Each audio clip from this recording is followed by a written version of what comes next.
మాఘమాసం వివాహాలకు ఉత్తమమైన మాసంగా చెప్తారు కదా, కానీ ఈ మార్గశిర మాసంలో కూడా వివాహాలు జరుగుతున్నాయి. ఇది సంప్రదాయ విరుద్ధం అంటారా? సంప్రదాయం, ఆచారం, శాస్త్రం మూడు ఒకటి కావు. సంప్రదాయం మనం పాటించేటటువంటి ఒక అలవాటును క్రమేణా క్రమేణా క్రమేణా అనుసరిస్తూ ఉండడంతో అది ఆచారంగా మారుతుంది. ఆచార ప్రభవో ధర్మో ధర్మస్య ప్రభురచ్యుత అని విష్ణు సహస్రనామ స్తోత్రం. సంప్రదాయం సమ్యక్ ప్రదాయం, మనం పాటించేటటువంటి అలవాటు. ధర్మం ఈ రెండింటికి భిన్నమైనది. ధర్మం శాస్త్రాన్ని ప్రమాణంగా సోపపత్తికంగా నిరూపించాలి అంటూ ప్రశ్నిస్తుంది. ఇది ధర్మం అనగానే ఏ శాస్త్రం, ఏ గ్రంథం, ఏ ఋషి చెప్పాడు, ఏ సంప్రదాయంలో, ఇలాంటివన్నీ కూడా ఉప ప్రశ్నలుగా ఉత్పన్నం అవుతాయి. మార్గశీర్ష మాసంలో వివాహాలు చేయడం ఆచారానికి మాత్రమే సంబంధించిన అంశం. శాస్త్రపరమైనటువంటి విధానంలో మాఘాది పంచకం ప్రశస్తం. ఉత్తరాయణం ప్రారంభం కావడం, సూర్యకాంతి సంపూర్ణంగా లభించడం, సూర్య సంచారం మకర కుంభ మీనాదులలో, ఈ నేపథ్యంలో వివాహం శుభకరం అంటుంది శాస్త్రం. మార్గశీర్ష మాసంలో వివాహాలు అనేసరికి సూర్యకాంతి బలహీనంగా ఉండేటటువంటి నేపథ్యం. తరువాత సూర్య సంచారం మకర రాశిలో కుజ సంబంధంగా ఉండే కాలం.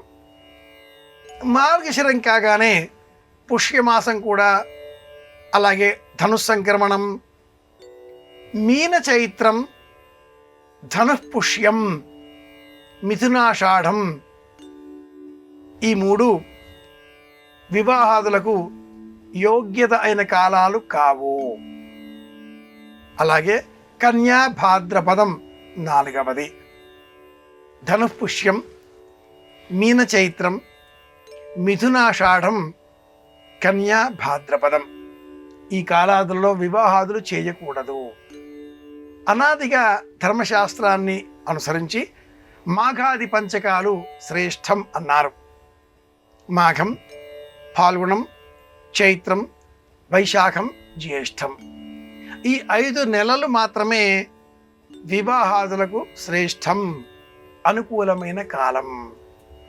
క్రమేణా ఆచారాలలో వచ్చిన మార్పులు సంప్రదాయాలుగా వెనుకంజ వేయడంతో, వెనుక మార్గం పట్టడంతో రాముల వారి కళ్యాణం అయిన తర్వాత మానవ కళ్యాణాలు, కార్తీక మాసంలో తులసి కళ్యాణం కాగానే మానవ కళ్యాణాలు, ఇలా ఒక ఆచారం సంప్రదాయంగా మారి మార్గశీర్షంలో వివాహాదులు చేస్తున్నారు.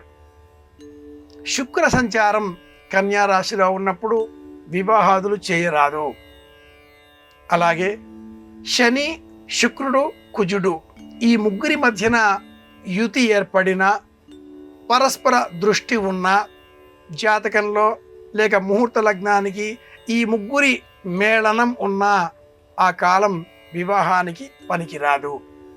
ఇలాంటి పలు ధర్మ సూక్ష్మాలతో పూర్వకాలంలో మార్గశీర్ష మాసం అనగానే సత్యనారాయణ వ్రత కథలు, కేదారీశ్వర వ్రతాలు, అభిషేకాలు, పుణ్య బలాన్ని పెంచుకునే విధానాలు మాత్రమే ప్రశస్తంగా వాడుకలో ఉండేవి. పుణ్యబలం పెంచేవి వ్రతాలు, భౌతికమైన జీవన విధానాలకు ప్రతీకాత్మకంగా ఉండేవి శుభకరములైన శోభనాత్మకమైన కళ్యాణ కార్యక్రమాలు, వివాహాలు, గృహప్రవేశాలు మొదలైనవి. వీటికి మాఘాది మాసములే ప్రశస్తం. ఇది సమాధానం.